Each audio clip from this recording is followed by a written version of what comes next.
Hello दोस्तों, स्वागत है आपका हमारे यूट्यूब चैनल हमारी शिक्षा में। आज हम आपके लिए लेकर आए हैं जो हम 1000 एमसीक्यूज़ की सीरीज़ चला रहे हैं, उसका पार्ट 3 लेकर आए हैं। आपको बता दें कि 1000 की एमसीक्यूज़ की जो सीरीज़ है उसमें जनरल अवेयरनेस से लेकर साइंस और नॉन साइंस के सारे एमसीक्यूज़ का मिक्सर है और ये एमसीक्यूज़ आपकी आगामी परीक्षाओं की दृष्टिकोण से बहुत ज़्यादा महत्वपूर्ण हैं। तो चलिए शुरू करते हैं। हम आज का अपना पहला सवाल शुरू करने से पहले निवेदन है कि आप चैनल को सब्सक्राइब कर लीजिए, जिससे मैं रोजाना जो वीडियो अपलोड करता हूं उसका नोटिफिकेशन आपके पास टाइम से पहुंच जाए। सवाल है कि 51 सवाल इसलिए है क्योंकि 50 तक सवाल हम इससे पहले वाले पार्ट में डिस्कस कर चुके हैं। सवाल नंबर 51 है कि 6 वर्ष से 14 वर्ष की आयु तक शिक्षा का अधिकार कैसा अधिकार है? तो यह मूल अधिकार है। कैसा अधिकार है? मूल अधिकार है, यानी मौलिक अधिकार है। इसको फंडामेंटल राइट्स भी कहते हैं। ठीक है, नेक्स्ट सवाल की तरफ चलते हैं। नेक्स्ट सवाल है, अमूल्य अधिकार तो आपको मालूम है कि भारतीय संविधान में फंडामेंटल राइट्स हैं 12 to 35, यानी कि 12 से 35। नेक्स्ट सवाल की तरफ चलते हैं। नेक्स्ट है कि अनुच्छेद आर्टिकल 24 में मौलिक अधिकारों में क्या वर्णित है, क्या मिलता है? तो जो बच्चों को शोषण के विरुद्ध अधिकार है वो आर्टिकल 24 में मिलता है। नेक्स्ट सवाल की तरफ चलते हैं। नेक्स्ट सवाल है, आप एक भी सवाल को मिस ना करें, जिससे कि आपको आगामी जो एग्ज़ाम है उनको सॉल्व करने में आसानी रहे। नेक्स्ट सवाल है कि शिक्षा का अधिकार किस क्षेत्र में जोड़ा गया है, किस अनुच्छेद में जोड़ा गया है? तो जो अनुच्छेद 21A है उसमें शिक्षा का अधिकार जोड़ा गया है। आपको बता दें RTE यानी राइट टू एजुकेशन जिसकी बात की जाती है, और इसके ऊपर शिक्षा का अधिकार की बात जो की गई है वो आर्टिकल 21A में की गई है। नेक्स्ट सवाल की तरफ चलते हैं। हमारा नेक्स्ट सवाल है कि संपत्ति का अधिकार कैसा अधिकार है? तो जो संपत्ति का अधिकार है वो कानूनी अधिकार है। इससे पहले ये मूल अधिकार हुआ करता था, मौलिक अधिकार हुआ करता था, लेकिन अमेंडमेंट कर इसको कानूनी अधिकार बनाया गया।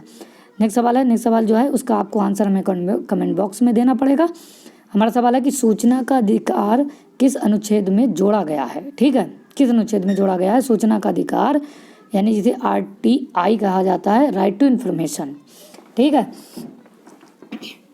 इसका जो आंसर है मुझे कमेंट कर सकते हैं। नेक्स्ट सवाल है कि विश्व ओजोन दिवस कब मनाया जाता है? तो विश्व ओजोन दिवस 16 सितंबर को मनाया जाता है। नेक्स्ट सवाल है कि गाय के दूध में हल्का पीलापन किसके कारण होता है? तो जो कैरोटीन होता है उसकी वजह से, उसकी रीजन की वजह से गाय के दूध में हल्का पीलापन होता है। ठीक है, नेक्स्ट सवाल की तरफ चलते हैं कि भारतीय रेलवे का मुख्यालय कहाँ स्थित है? तो नई दिल्ली में भारतीय रेलवे का मुख्यालय स्थित है। उम्मीद है कि आपको वीडियो पसंद आ रहा हो। पसंद आ रहा हो तो लाइक करें, सब्सक्राइब करें, अपने दोस्तों के संग शेयर करें। और मैं रोज़ाना वीडियो अपलोड करता रहता हूँ टीचिंग नॉन टीचिंग का, तो आप बिल्कुल भी परेशान ना होइए, और इस चैनल पर बिल्कुल फ्री स्टडी कराई जाती है। अगला सवाल है कि मौलिक अधिकार संविधान के किस भाग में वर्णित हैं, किस भाग में मिलते हैं? तो जो भाग 3 है उसमें मौलिक अधिकार यानी मूल अधिकार यानी फंडामेंटल राइट्स जो 12 to 35 हैं वो भाग 3 में मिलते हैं। किस में मिलते हैं? भाग 3 में।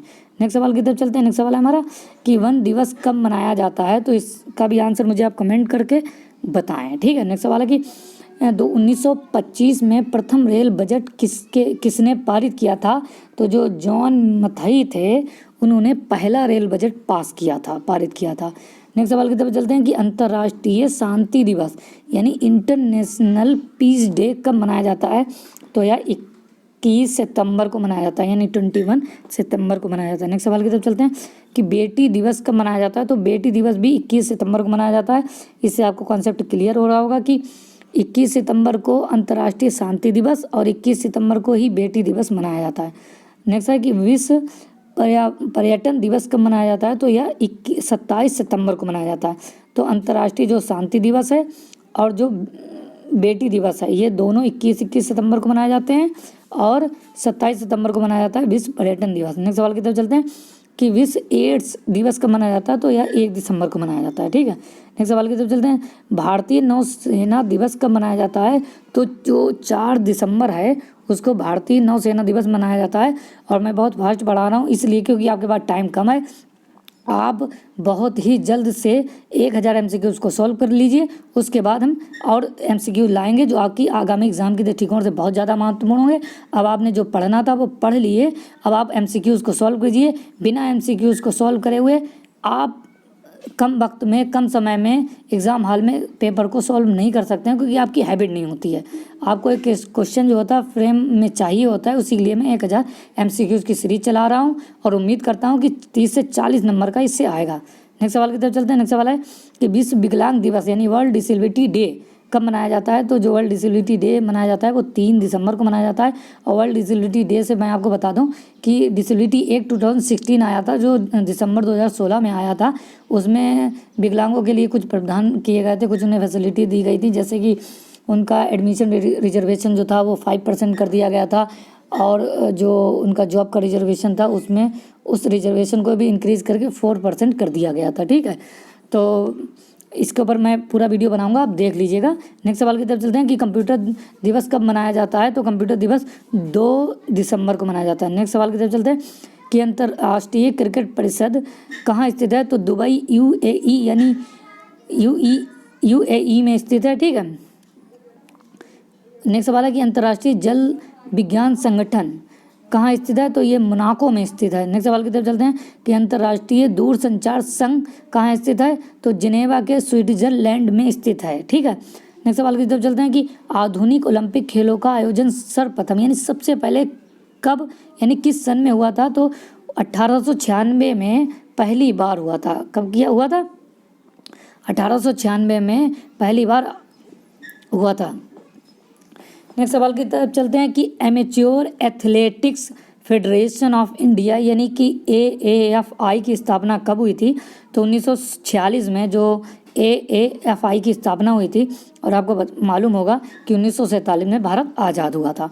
नेक्स्ट सवाल की तरफ चलते हैं कि एवरेस्ट पर चढ़ने वाली पहली यानी प्रथम महिला कौन थी। तो बछेंद्री पाल जो थी, जो 23 मई 1984 को पहली लेडी बनी जो कि एवरेस्ट पर चढ़ी थी। नेक्स्ट सवाल की तरफ चलते हैं कि प्रोसेसर के 3 मुख्य भाग होते हैं। क्या होते हैं 3 मुख्य भाग? कौन से होते हैं?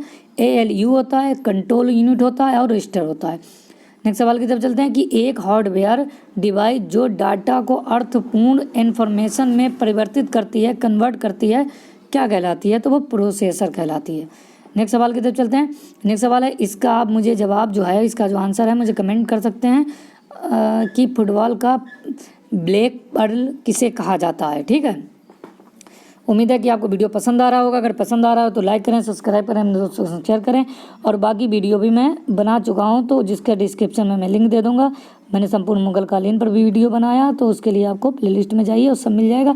और मैं RRB पर भी पूरे टॉपिक पर वीडियो बना रहा हूँ, टीचिंग नॉन टीचिंग पर भी वीडियो बना रहा हूँ। उम्मीद है कि आपको पसंद आ रहा होगा, और आप चैनल को सब्सक्राइब कर लीजिए जिससे कि नोटिफिकेशन आपको टाइम पर मिले। है कि ओलंपिक खेलों की एथलेटिक्स प्रतिस्पर्धाओं के फाइनल में पहुंचने वाला पहला भारतीय एथलीट कौन था। तो मिल्खा सिंह थे, जो कि 1960 में पहुंचे थे, जो कि रोम में हुआ था ओलंपिक। नेक्स्ट है कि PNR की फुल फॉर्म क्या है। तो पैसेंजर नेम रिकॉर्ड जो है वो PNR की फुल फॉर्म है। नेक्स्ट है कि आज़ाद भारत के पहले रेल मंत्री कौन थे। तो जॉन मिथई थे, और इन्होंने ही रेल बजट पारित किया था। इस सवाल को हम पहले पढ़ चुके हैं। नेक्स्ट सवाल की तरफ चलते हैं। नेक्स्ट सवाल है हमारा कि इंटीग्रल कोच फैक्ट्री कहाँ है। तो पेरम्बूर यानी चेन्नई में है इंटीग्रल कोच फैक्ट्री। नेक्स्ट है कि किस रेल का रूट सबसे लंबा है। तो जो विवेक एक्सप्रेस है उसका रूट जो है सबसे लंबा है। अगर पूछा जाए कि कितना किलोमीटर में है, तो 4273 किलोमीटर में है। उम्मीद है कि आपको वीडियो पसंद आया होगा। पसंद आया तो लाइक करें, सब्सक्राइब करें, अपने दोस्तों से शेयर करें।